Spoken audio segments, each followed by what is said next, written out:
வணக்கம். இன்னைக்கு நம்ம டேஸ்டியான ஒரு மீன் குழம்பு ரெசிபி தான் பார்க்க போகிறோம். ஒரு பெரிய எலுமிச்சை அளவு புளியை தண்ணியில் நல்லா ஊற வச்சுக்கலாம்.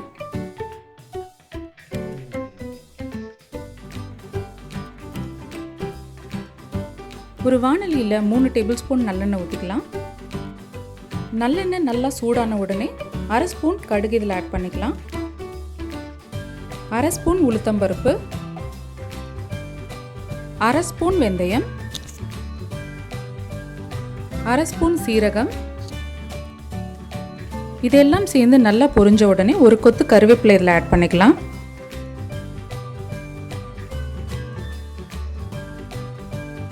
கருவேப்பிலை நல்லா பொரிஞ்சதுக்கு அப்புறமா 20 சின்ன வெங்காயம் இதை கட் பண்ணி வச்சிருக்கேன். இதை நம்ம ஆட் பண்ணிடலாம். ஒரு பெரிய வெங்காயம் நல்லா பொடியாக கட் பண்ணி வச்சிருக்கேன். இதையும் ஆட் பண்ணிக்கலாம். வெங்காயம் கண்ணாடி பதம் வர வரைக்கும் நல்லா வதக்கிக்கலாம். 4 பச்சை மிளகாய் கீரி இதில் ஆட் பண்ணிக்கோங்க. ஒரு இன்ஸ்டன்ட் குழம்பு மிளகாய் தூள் ரெடி பண்ண போகிறோம். ஒரு பவுலில் 3 டேபிள் ஸ்பூன் தனி மிளகாய் தூள் ஆட் பண்ணிக்கலாம். 2 டேபிள் ஸ்பூன் தனியாத்தூள், 1/2 ஸ்பூன் மஞ்சள் தூள், 1 டீஸ்பூன் மிளகு சீரகத்தூள். இது 2:1 ரேஷியோவில் அரைச்சது. இதெல்லாம் சேர்த்து மிக்ஸ் பண்ணிங்கன்னா உங்களோட இன்ஸ்டன்ட் குழம்பு மிளகாய் தூள் ரெடி.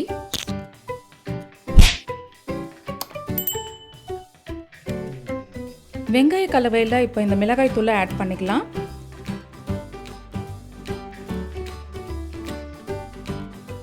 இதை நல்லா வதக்கிக்குங்க. 2 தக்காளி பொடியாக வெட்டி நம்ம இதில் ஆட் பண்ணிக்கிறோம். இதில் 1 ஸ்பூன் உப்பு சேர்த்துக்கங்க. எல்லாம் சேர்ந்து வர மாதிரி நல்லா வதக்கிக்கங்க. ஊற வச்ச புளியை நல்லா கரைச்சி வடிகட்டி தனியாக எடுத்து வச்சுக்கோங்க. மிளகாய் தூளோட பச்சை வாசனை நல்லா போனதுக்கப்புறமா புளியை இதில் ஆட் பண்ணிக்கலாம். புளி சேர்த்து ஒரு 5 நிமிஷம் நல்லா கொதிக்க விடுங்க. இப்போ எண்ணெய் நல்லா பிரிஞ்சு வரும். ஒரு மிக்ஸி ஜாரில் 1/2 கப் தேங்காய் எடுத்து ஒரு 1/2 கிளாஸ் தண்ணி ஊற்றி நல்லா அரைச்சி வச்சுக்கோங்க. நல்லா அரைச்சதுக்கு அப்புறமா இதில் 1/2 ஸ்பூன் சீரகம், ஒரு கொத்து கருவேப்பிலை சேர்த்து திரும்பவும் நல்லா அரைச்சிக்கணும்.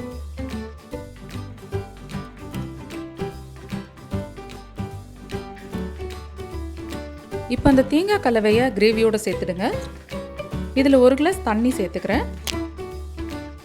புளிப்பு அதிகமாக இருந்ததுன்னா காரம் கொஞ்சம் அதிகமாக சேர்த்து அட்ஜஸ்ட் பண்ணிக்கோங்க. இதில் 1 ஸ்பூன் உப்பு சேர்த்துக்கோங்க. உப்பு உங்கள் சுவைக்கு ஏற்ற மாதிரி அட்ஜஸ்ட் பண்ணிக்கோங்க. தேங்காய் நல்லா கொதிச்சு எண்ணெய் மேலே தெரிய ஆரம்பிச்சதுக்கப்புறமா நம்ம மீனை ஆட் பண்ணிடலாம். மீன் ஆட் பண்ணதுக்கப்புறமா கரண்டியை போட்டு ரொம்ப கிளறக்கூடாது, மீன் உடைஞ்சிடும். மீன் சேர்த்து ஒரு 3 நிமிஷம் கொதிக்க வச்சா போதும், ரொம்ப கொதிக்க வைக்க வேண்டிய அவசியம் இல்லை. டேஸ்டியான மணமான மீன் குழம்பு இப்போ ரெடி. இது சாதம், டிஃபன் எது கூடனாலும் ரொம்ப நல்லாயிருக்கும். நம்ம சேனலை சப்ஸ்கிரைப் பண்ணாதவங்க சப்ஸ்கிரைப் பண்ணிவிட்டு பக்கத்தில் இருக்க பெல் ஐக்கான் ப்ரெஸ் பண்ணிங்கன்னா அப்டேட்ஸ் எல்லாம் உடனே வரும்.